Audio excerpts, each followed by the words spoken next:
Olá, você está no canal Federais do Ensino Papo Trânsito e o papo de hoje é sobre uma manobra que, olha, a gente vê todo dia, mas que pode custar bem caro: ultrapassar um ônibus que está parado. Mas será que é sempre proibido? Vamos mergulhar na ficha de fiscalização oficial para entender isso direitinho. Então, para a gente não ter nenhuma dúvida, nossa fonte aqui é o Manual Brasileiro de Fiscalização de Trânsito, que vem direto do CONTRAN. É esse o documento que guia os agentes de trânsito em todo o país. Ou seja, a gente vai direto na fonte para não ter erro. Vamos imaginar a cena, tá? Um ônibus ou até um transporte escolar para ali no ponto, bem na sua frente, para a galera embarcar e desembarcar. A faixa da esquerda tá livre, mas e a da direita? A pergunta que não quer calar é: pode passar por ele pela direita? A resposta, você vai ver, não é tão óbvia quanto parece. Para responder essa pergunta, não tem jeito, a gente precisa ir direto na lei.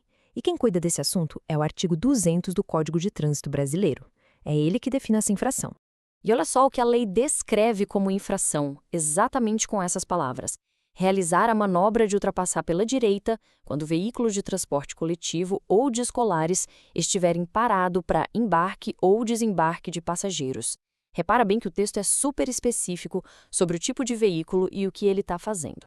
E aqui, pessoal, tá o pulo do gato, o detalhe que muda tudo. O manual faz uma diferença crucial entre ultrapassagem e passagem. Preste atenção. Ultrapassagem é quando você sai da sua faixa para passar um carro e depois volta para ela. Já a passagem é simplesmente seguir em frente por uma faixa diferente sem precisar voltar. E por que isso importa tanto? Porque a lei pune especificamente a ultrapassagem. Essa diferença é a chave de tudo, porque é ela que vai dizer se tem multa ou não. E as consequências de fazer essa manobra do jeito errado, olha, não são nada leves. Vamos ver o que acontece com quem comete essa infração. Primeiro de tudo, a gravidade. Não é uma infraçãozinha leve, nem média, nem grave. O manual classifica essa ação como gravíssima, que é a categoria mais alta, o topo das infrações de trânsito. E por ser uma infração gravíssima, o impacto na CNH é esse aqui, 7 pontos. Exato, são 7 pontos que vão direto para o prontuário do motorista. Dependendo do histórico da pessoa, isso pode levar rapidinho a uma suspensão. E claro, além dos pontos, vem a multa correspondente. Mas o mais importante é a gente entender em que situação exatamente um agente de trânsito pode dar essa multa. O que precisa acontecer na prática para a infração ser válida? A autuação só vale se todas essas condições acontecerem ao mesmo tempo. Olha só, a manobra tem que ser uma ultrapassagem pela direita, o veículo parado tem que ser um ônibus ou transporte escolar, ele precisa estar parado e o motivo da parada tem que ser embarque ou desembarque. Todos esses pontos precisam estar lá.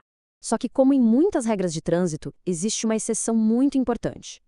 Se entre a calçada e o ônibus tiver um refúgio, sabe, aquelas plataformas elevadas para a segurança do pedestre, aí a história muda. Nesse caso, como o pedestre já está protegido, a manobra de passar pela direita do ônibus é permitida. Agora, um ponto de muita atenção. É fundamental a gente não confundir essa infração com outras situações que parecem a mesma coisa, mas que na lei são completamente diferentes. Dá uma olhada aqui. Cada cenário tem sua própria regra. Se o motorista só passa pelo ônibus sem o cuidado necessário, mas não chega a ultrapassar, a infração é outra. O mesmo vale para ultrapassar um carro comum pela direita ou usar o acostamento. Cada uma dessas ações tem um código e uma multa específicos. Mas, no fim das contas, por que essa regra do ônibus é tão rígida assim? Isso nos leva ao verdadeiro espírito da lei, o porquê de ela existir.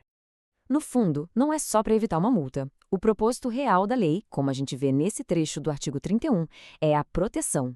A regra é clara: quando a gente se aproxima de um ônibus parado, a gente deve reduzir a velocidade, redobrar a tensão ou até parar, tudo para garantir a segurança de quem está a pé. E isso nos leva a uma reflexão final, que vai muito além de qualquer artigo de lei. Qual é a nossa responsabilidade como motoristas com a segurança daquela pessoa que está desembarcando, muitas vezes de um jeito inesperado e totalmente vulnerável? Federais do Ensino, um papo melhor para um mundo melhor. Produzido por J. Nascimento. Se você gostou deste conteúdo, deixe seu like e siga as nossas redes sociais. O e-mail é federaisdoensino@gmail.com.